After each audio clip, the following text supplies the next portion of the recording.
El Mayadín.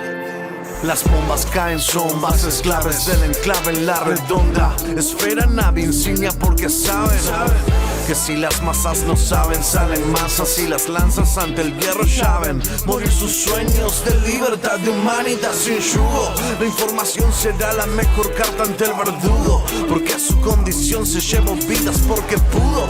Pero esto no es la selva y los pueblos no son felpudos. La dignidad en su estado más puro se mantuvo. Oídos atentos, ¿qué intereses tiene el que te está contando el cuento? Ojos abiertos, si buscan que no entiendas es porque te están mintiendo. Conflictos.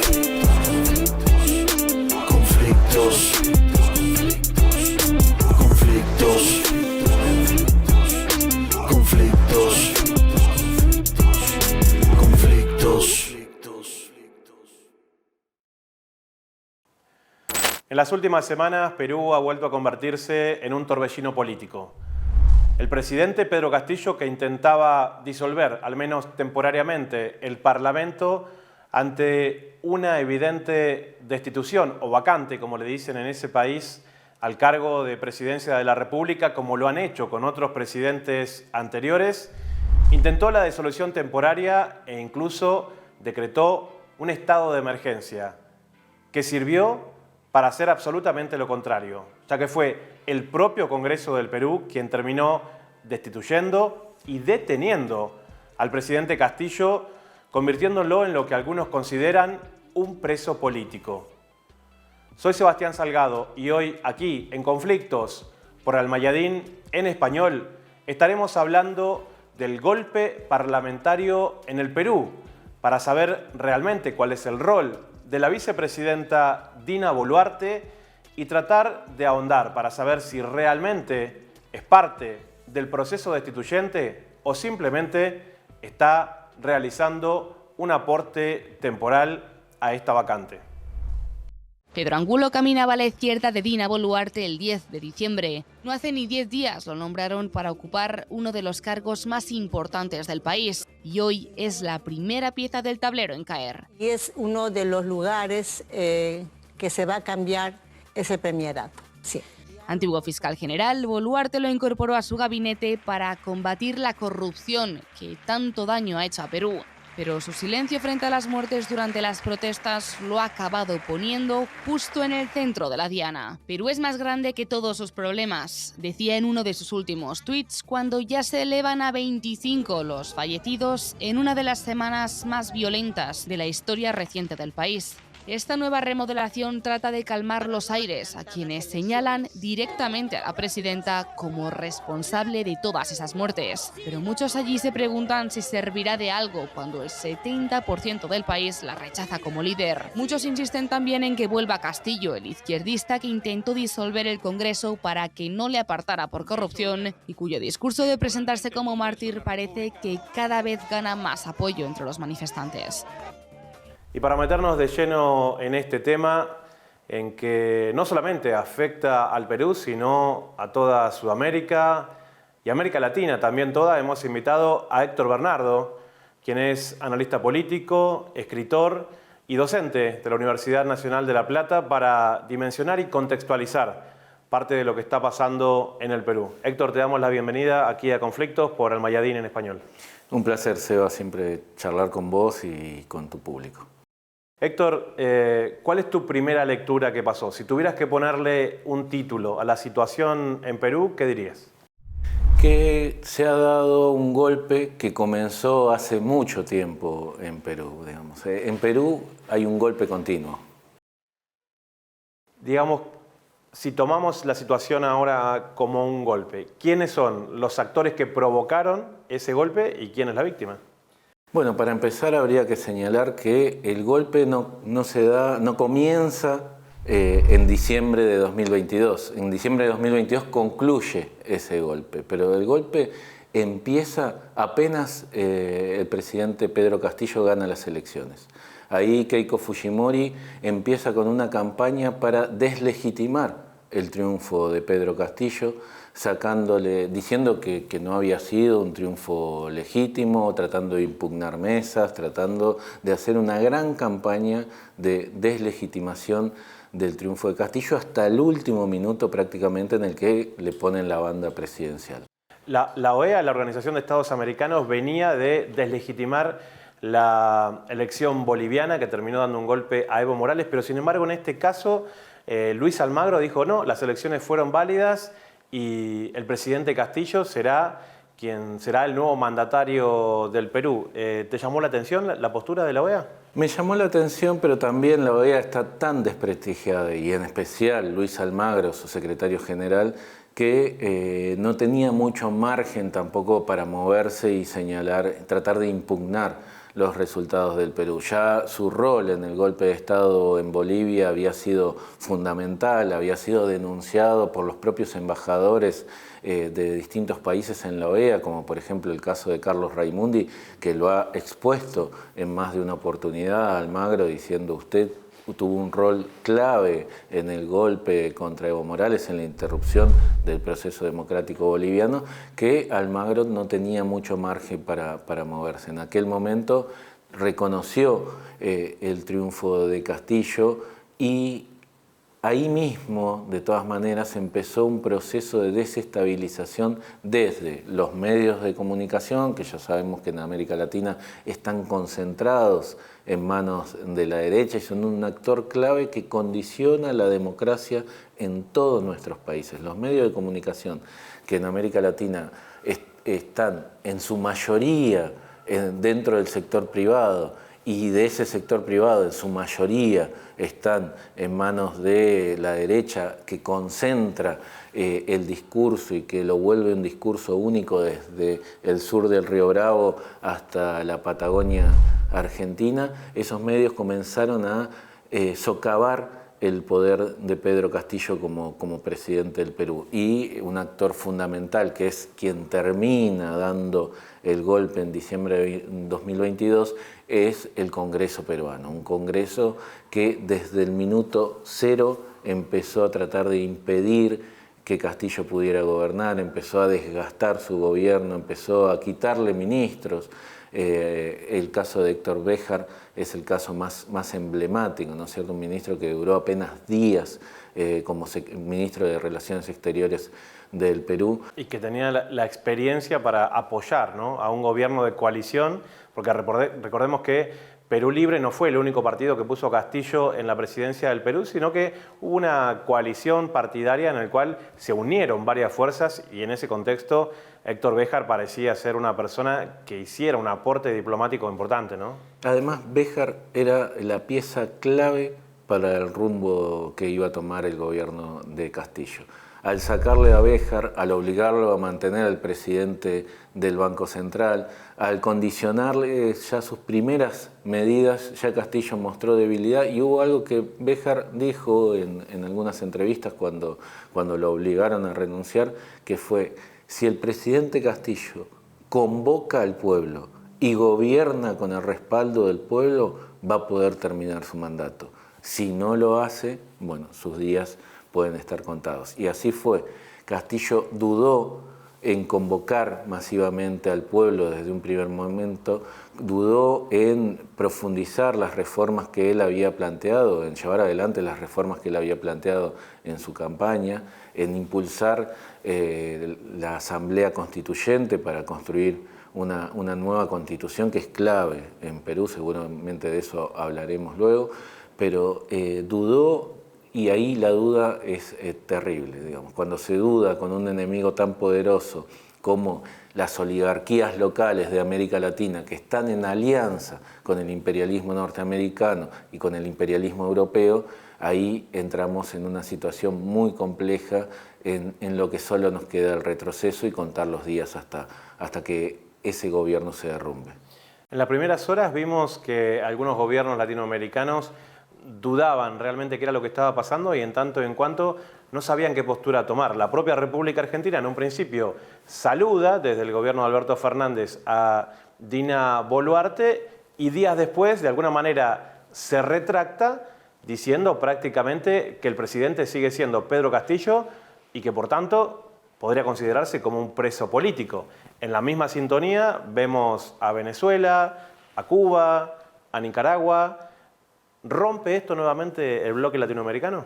Lamentablemente es una estrategia de desgaste por goteo en toda América Latina.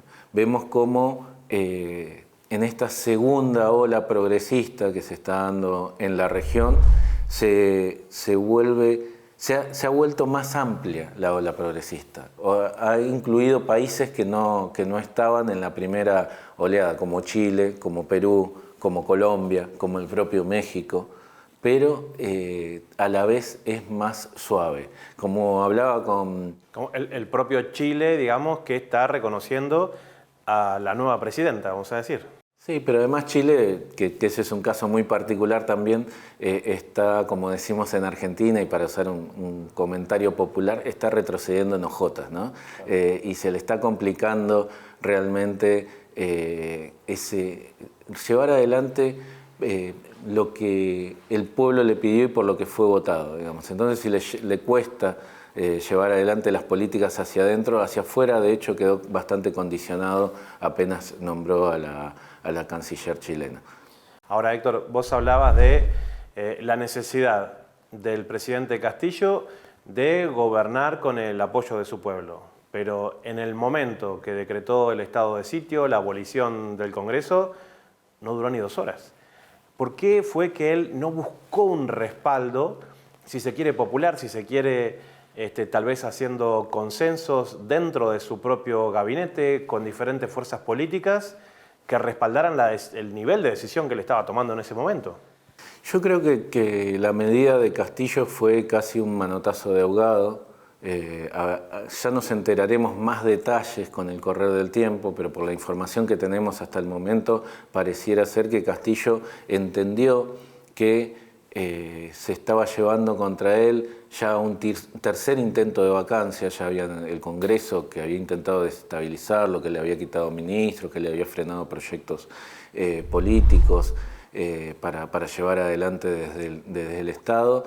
Ese mismo Congreso había hecho 2 intentos de vacancia, iba por el tercer intento de vacancia y en este caso además, como reconoció el legislador Eduard Málaga, que es quien presenta el proyecto para el tercer intento de vacancia de Castillo. Recordemos, el intento de vacancia en Perú le dicen a la destitución propia del presidente de la República, que lo avala la Constitución del año 90. Es así.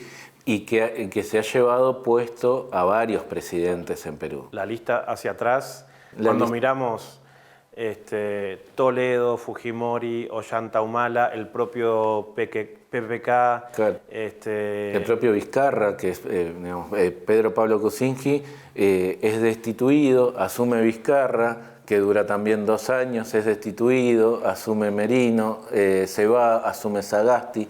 Perú, durante la pandemia, durante los 2 años, los 2 primeros años de la pandemia, Perú tuvo 3 presidentes.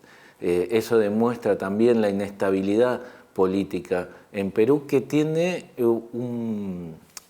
una situación de crisis institucional muy profunda y de crisis de representación muy profunda. La democracia peruana está pasando por un momento de coma inducido, podríamos decir, en el que el poder legislativo está totalmente deslegitimado. Se habla de que tiene un apoyo de entre el 6 y el 10%.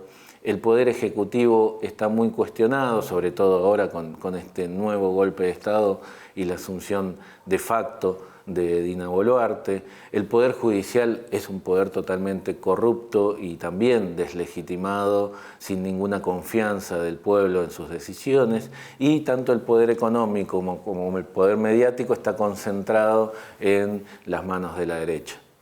Son los conceptos de Héctor Bernardo, analista internacional, escritor y docente de la Universidad Nacional de La Plata, que compartió con nosotros hoy aquí en Conflictos por Almayadín en español. Héctor, muchas gracias. Gracias a vos. El canciller peruano Héctor Béjar renunció el martes apenas 19 días después de haber asumido el cargo. La dimisión se da en medio de la presión del Congreso y las Fuerzas Armadas, tras la difusión de un video grabado en noviembre de 2020, en el que se ve al sociólogo de 85 años, que fue guerrillero guevarista en la década de 1960, afirmando que la Marina de Guerra de Perú fue la primera en efectuar actos terroristas en el país, con apoyo de la Agencia Central de Inteligencia de Estados Unidos. Era una táctica referencia a 2 atentados anticubanos perpetrados en 1977 en Lima. El ahora ex canciller encendió la chispa al decir que detrás de las acciones terroristas que inició en 1980 el grupo maoísta Sendero Luminoso estaba la CIA. Hace minutos nada más, Héctor Bernardo, quien nos acompañaba aquí en el estudio, nos daba su punto de vista y en él señalaba que desde su perspectiva la renuncia de Héctor Béjar a lo que fue el Ministerio de Asuntos Exteriores o Cancillería peruana fue de alguna manera el momento bisagra a través del cual el propio presidente Castillo pudo empezar él mismo a tejer su propia destitución.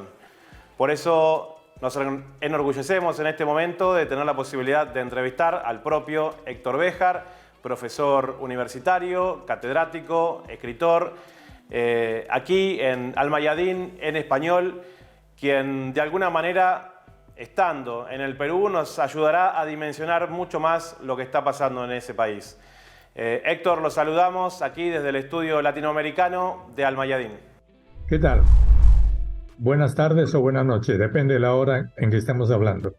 Algunas primeras definiciones que nos gustaría tener de parte suya. ¿Cuál es su consideración para definir la situación actual del presidente Pedro Castillo? ¿Está detenido? ¿Es un preso político? ¿Cuál es su visión sobre eso?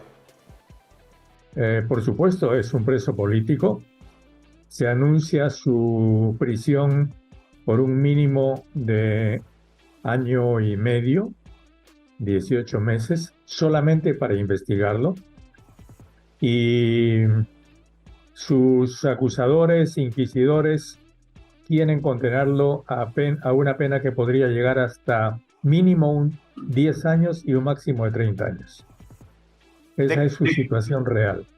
¿De qué se lo acusa, Héctor? Pues están acusando de los delitos de rebelión, conspiración y sedición. Por supuesto que estas acusaciones son, por decirlo menos, primarias, son muy elementales, son acusaciones imposibles de sostener legalmente, porque en el Perú, para que haya el delito de rebelión, se requiere que haya armas. Y el presidente Castillo, cuando leyó aquel famoso papel ante una cámara de televisión, tenía como única arma ese papel. Ahora, doctor, usted es abogado y conoce a la perfección la ley peruana, pero él de alguna manera no estaba haciendo un llamado a las Fuerzas Armadas.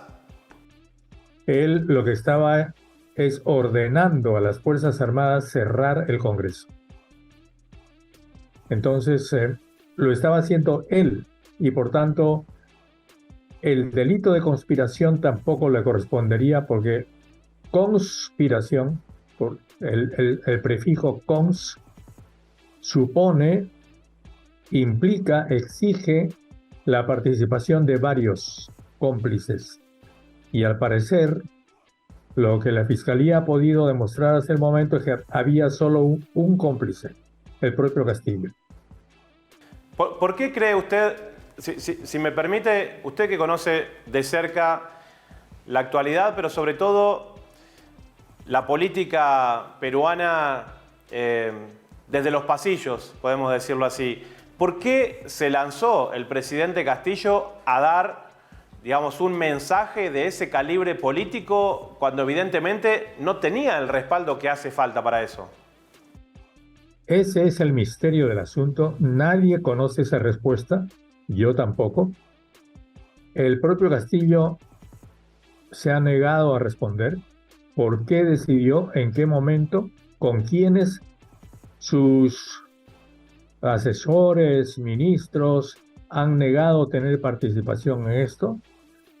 Todos dicen que fue una sorpresa para ellos y por tanto Así como es un misterio, según mi propia opinión, el propio Castillo, con una personalidad bastante enigmática durante todo el año y unos meses que ha tenido de gobierno, también lo ha sido en este caso. Ahora, Héctor, cuando uno vio lo que fue la sucesión de eventos de ese día, desde temprano vimos el mensaje del presidente Castillo y pocas horas después, quien es la actual presidenta en funciones, no sé si usted la considera así, apareció muy vestida, con su peinado de peluquería, con un discurso armado. Esa mujer ya estaba preparada, no tuvo que decidir nada y daría la sensación de que ejercía simplemente la continuidad de un proceso político que ya había sido establecido. No sé qué percepción tiene usted. Tengo la misma percepción y puedo añadir a lo que usted ha dicho que unas horas antes el propio Congreso liberó a la señora Boluarte de los cargos que el propio Congreso le había hecho para investigarla. Ella estaba investigada por 2 cargos, desde mi punto de vista también injustos, pero como se dice en el lenguaje coloquial, la limpiaron horas antes de este acontecimiento.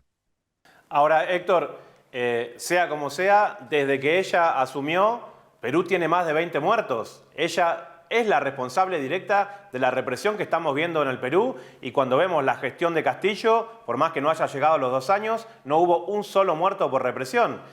¿Podría ella tener que asumir estas víctimas fatales de la represión tal cual como Yanine Áñez está asumiendo en este momento en Bolivia con cárcel?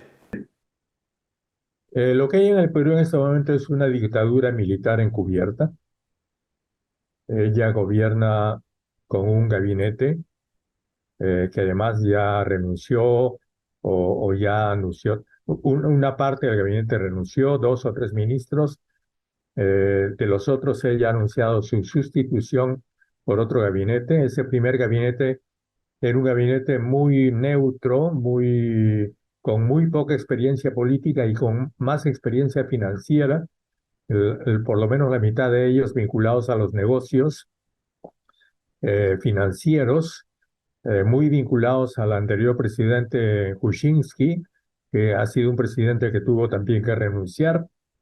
Fue una sorpresa, ¿no?, que esta señora nombre tan rápidamente ese gabinete y además que frente a las primeras protestas, que ciertamente fueron protestas violentas, hay que decirlo también, no respondió con explicaciones, sino inmediatamente llamando a las Fuerzas Armadas.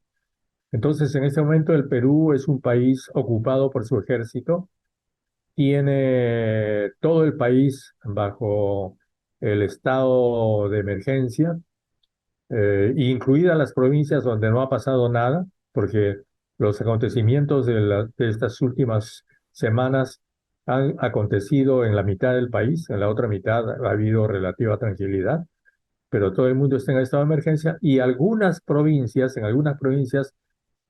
la gente en general no puede salir a la calle, están presos en sus propios domicilios, como si fuera una pandemia.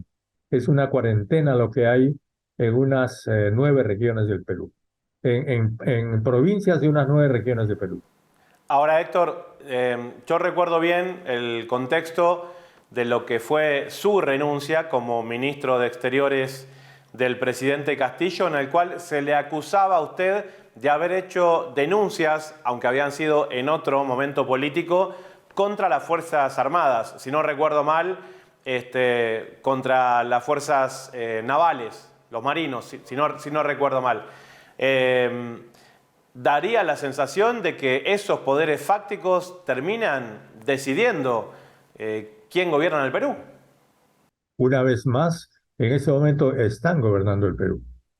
En este momento hay detrás o por encima o como se quiera del gabinete civil, que además, como le repito, no ha sido totalmente integrado hasta ahora, una fuerza hay un comando conjunto de las Fuerzas Armadas que salieron además en traje de campaña a explicar hacer un balance de la situación, lo cual significa que para ellos están en guerra, no sabemos contra quién, probablemente contra su propio país.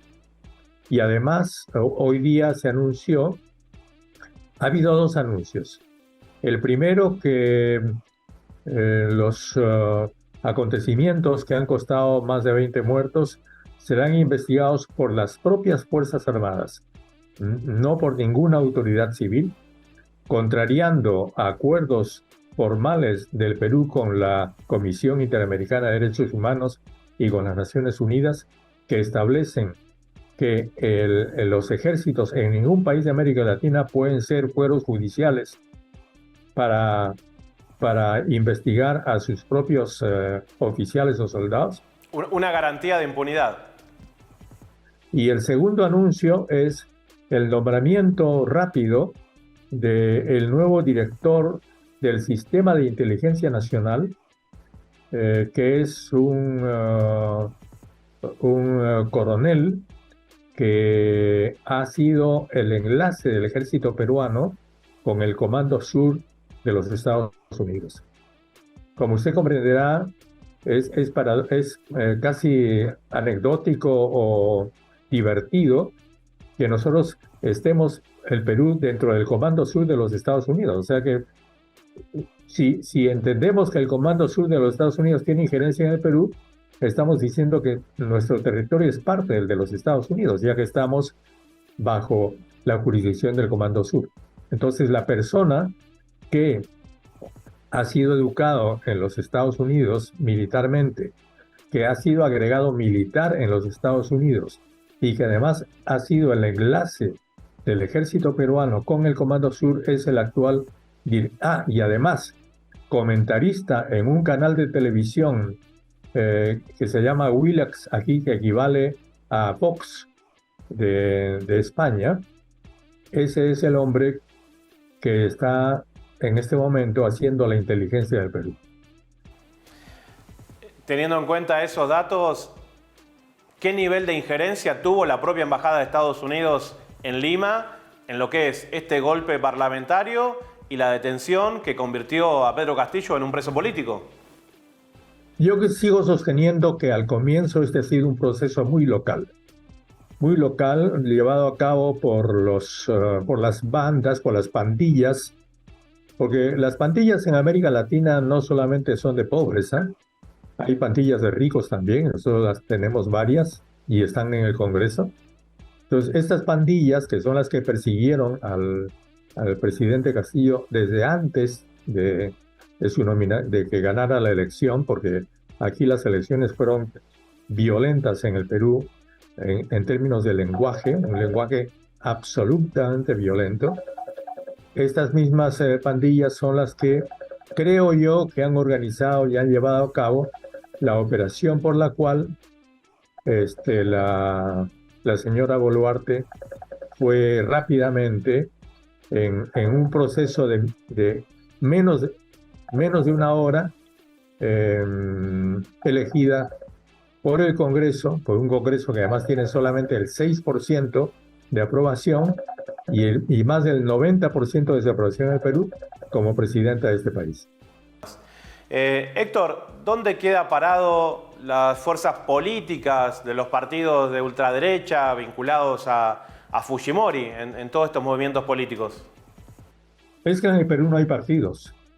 Como le digo, en el Perú hay o bandas o pandillas en términos reales. ¿Por qué le digo esto? Porque en el Perú lo que se llama partidos son agrupaciones que son propiedad de determinadas personas, incluso que tienen su nombre. El partido de un millonario que se llama Acuña tiene como símbolo la letra A. El partido fujimorista tiene como símbolo la letra K de Keiko, ¿no? Y hay otros parecidos. Entonces, en esos partidos nunca hay elecciones. La clase política peruana se las ha ingeniado para no convocar elecciones primarias, cosa que la ley manda en el Perú. Entonces, el Congreso ha inutilizado, digamos, esa ley. De manera que, y además, han derogado también un dispositivo por el cual había lo que se llama el voto preferencial, es decir, que el elector podía, él, elegir dentro de la lista, ahora no. El elector tiene que votar por la lista que le pone el dueño del partido. Si eso es partido, yo creo que en realidad mueve a risa o a indignación, ¿no? Y a eso le llaman el sistema de partidos en el Perú. Un sistema, incluso el partido del señor Cerrón, que es el partido marxista-leninista, es propiedad del señor Cerrón. Y el otro partido de la izquierda, el importante, que es de Verónica Mendoza, todo el mundo sabe que la candidata será Verónica Mendoza. No hay otra. Nadie se le ocurre que debe haber elecciones, ¿no?, democráticas y que los dirigentes pueden ser renovados. En este tipo de país es casi como que lógico que los congresistas que son repudiados por todo el país, independientemente de las posiciones políticas que tengan los ciudadanos y las ciudadanas, quieran quedarse hasta el 2020. Héctor, para culminar, nosotros veíamos la falta de respaldo con el que el presidente Castillo dio ese discurso. Sin embargo, dijo cosas que siguen pareciendo fundamentales para que en el Perú pueda existir un cambio político que en definitiva garantice la democracia. ¿Qué son? Crear una nueva constitución, abolir este Congreso y tal vez conformar una asamblea constituyente para ese proceso que dé forma a los cambios que hacen falta. Lo pusieron preso, en definitiva, porque dijo y mencionó los cambios fundamentales que necesita el Perú. Pero por supuesto. Entonces, en este tipo de suicidio que ha tenido el expresidente, que ahora está preso, dijo en ese poquito mensaje, en ese corto mensaje, que lo que la gente quería. Entonces, y por eso, ¿no?, va a ser condenado. No creo que esto suceda, pero quieren condenarlo a unos 30 años de prisión. Por último, Héctor. Para averiguar lo que pasó en una hora, se van a tomar año y medio. Héctor, ¿qué lugar ocupa el racismo y la xenofobia en la destitución de Castillo? El primer lugar, sin ninguna duda. Racismo y desprecio por las provincias. Y además un anticomunismo enfermizo, que es el que caracteriza al señor que ahora dirige la inteligencia del Perú y que seguramente revisará esta entrevista que estamos teniendo en este momento. Le agradecemos muchísimo sus opiniones, sus comentarios, pero sobre todo su análisis que de alguna manera nos acercan al Perú y nos hacen meternos de una manera mucho más intensa y más cercana sobre esa realidad. Bueno, muchísimas gracias a ustedes y esperemos que salgamos de este atolladero y que el Perú pueda tener una suerte mejor que la que ha tenido hasta este momento, gracias precisamente a la valentía de su pueblo, que es lo que ha sido demostrado estos días. Gracias. Las palabras y los comentarios de Héctor Béjar, catedrático, abogado, pero por sobre todas las cosas, ex ministro de Exteriores de quien fuera, hasta hace pocos días, el presidente del Perú, Pedro Castillo. Un testimonio que nos acerca a la realidad peruana que de una manera u otra repercute también en Sudamérica y en toda la región. Soy Sebastián Salgado y te agradezco por haber estado aquí, por recibir los mensajes que nos siguen llegando desde diferentes latitudes, desde Guatemala, desde Panamá, desde Ecuador, desde Perú también y sobre todo de la República Argentina. Esperamos verte muy pronto en lo que ha sido la última emisión de este 2022 de Conflictos por Almayadín en español. El que te está contando el cuento. Ojos abiertos, ojos abiertos. Si buscan que no entiendas es porque te están mintiendo. Información como mercancía. Conflictos.